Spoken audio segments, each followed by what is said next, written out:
Hindu mythology में राम रामायण के चमकते हीरो हैं, एक ऐसा नाम जो वीरता, त्याग और धार्मिकता का प्रतीक है। उनकी कहानी भारतीय संस्कृति की आधारशिला है, जो पीढ़ियों से चली आ रही है। विष्णु के अवतार जो धर्म को फिर से स्थापित करने के लिए पैदा हुए थे।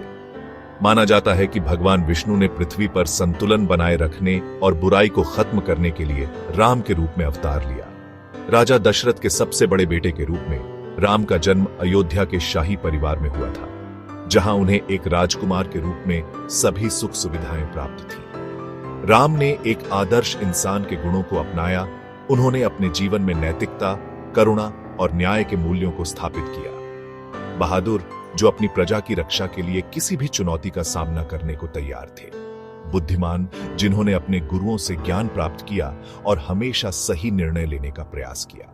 दयालु, जिन्होंने हमेशा जरूरतमंदों की मदद की और सभी के प्रति सहानुभूति दिखाई और अपने परिवार और लोगों के लिए समर्पित। राम का अपने प्रियजनों के प्रति प्रेम और कर्तव्य अटूट था। रामायण सिर्फ देवी देवताओं और राक्षसों की कहानी नहीं है, बल्कि यह कर्तव्य, रिश्तों और हमारे सामने आने वाले विकल्पों की एक गहरी पड़ताल है। यह हमें सिखाती है कि जीवन में सही मार्ग कैसे चुनें।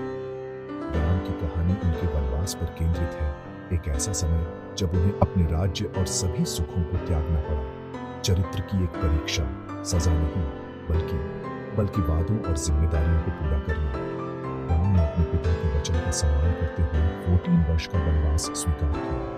उनकी यात्रा धर्म का अर्थ बताती है, जो हमें दिखाती है कि जीवन की चुनौतियों का सामना ईमानदारी से कैसे करें। राम ने वनवास के दौरान अनेक कठिनाइयों का सामना किया, लेकिन उन्होंने कभी भी अपना धर्म नहीं छोड़ा। लेकिन जैसे ही अयोध्या राम को राजा बनाने की तैयारी कर रही थी, तभी एक भूला हुआ वादा और छिपी हुई महत्वाकांक्षा सब कुछ बदल देगी। यह घटना राम के जीवन को एक नया मोड़ देगी और रामायण की कहानी को आगे बढ़ाएगी। राम के वनवास को समझने के लिए हमें राजा दशरथ के अतीत को फिर से देखना होगा। दशरथ एक पवित्र अनुष्ठान के बाद 4 बेटों से धन्य हुए। अपनी सबसे छोटी रानी कैकेयी को बहुत प्यार करते थे, जिन्होंने एक बार युद्ध में उनकी जान बचाई थी।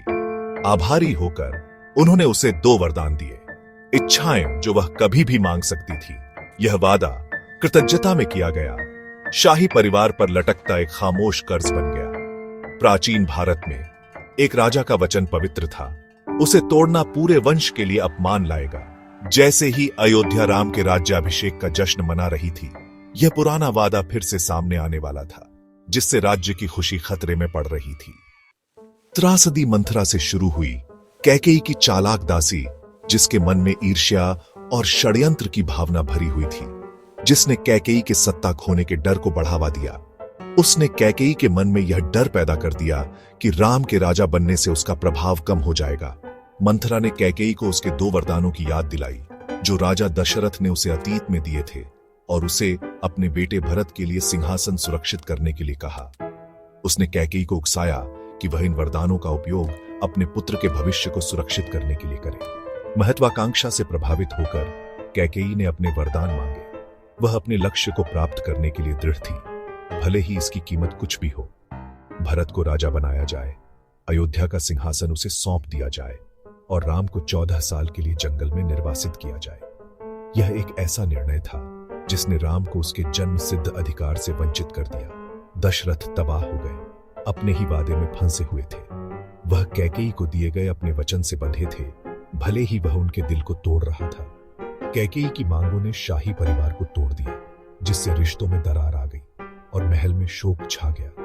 एक उत्सव को दिल टूटने में बदल दिया, खुशियां मातम में बदल गईं। राजा की शपथ, कभी प्यार का प्रतीक, उसके खिलाफ एक हथियार बन गई, जो उसके अपने बेटे को दंडित करने के लिए मजबूर कर रही थी। राम का भाग्य तय हो गया था, उनके कार्यों से नहीं, बल्कि सम्मान के कर्ज से। उन्हें अपने पिता के वचन का पालन करना था, चाहे परिणाम कुछ भी हो। राज्य की खुशी एक पल में दुख में बदल गई। अयोध्या पर निराशा का बादल छा गया। दशरथ ने कैकेयी से विनती की, अपनी पूरी शक्ति और स्नेह का उपयोग करते हुए उसे समझाने की कोशिश की कि वह अपना निर्णय बदल दे।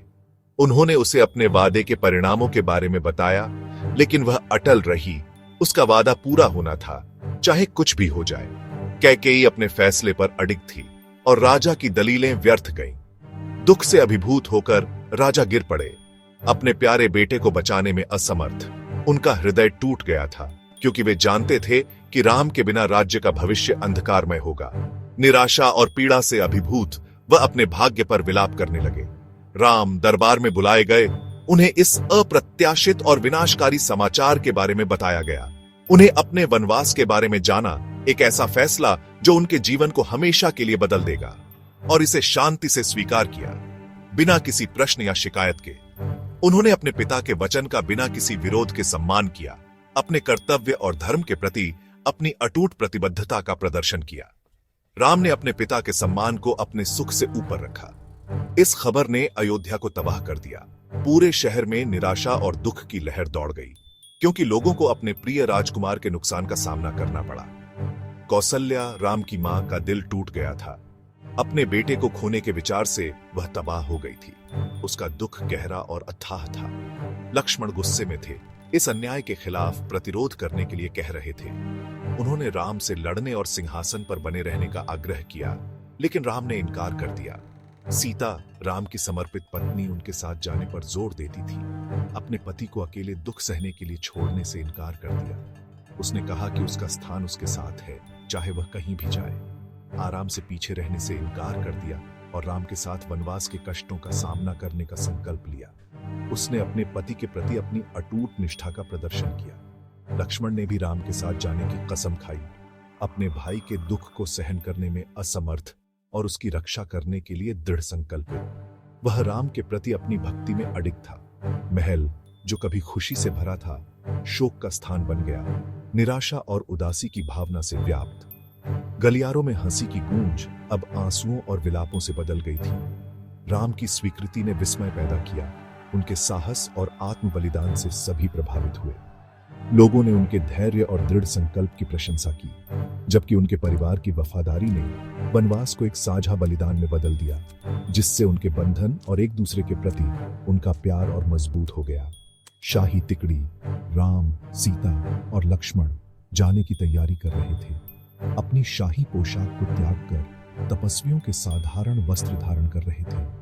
प्यार और कर्तव्य से एकजुट वे अज्ञात में कदम रखने के लिए तैयार थे, एक साथ आने वाली चुनौतियों का सामना करने के लिए दृढ़ संकल्पित। उनकी विदाई ने एक ऐसी यात्रा की शुरुआत की जो उनके चरित्र और उनके रिश्तों की गहराई का परीक्षण करेगी, जो परिवार और सम्मान की नींव की परीक्षा लेगी और उन्हें ऐसे सबक सिखाएगी जो उन्हें हमेशा के लिए बदल देंगे।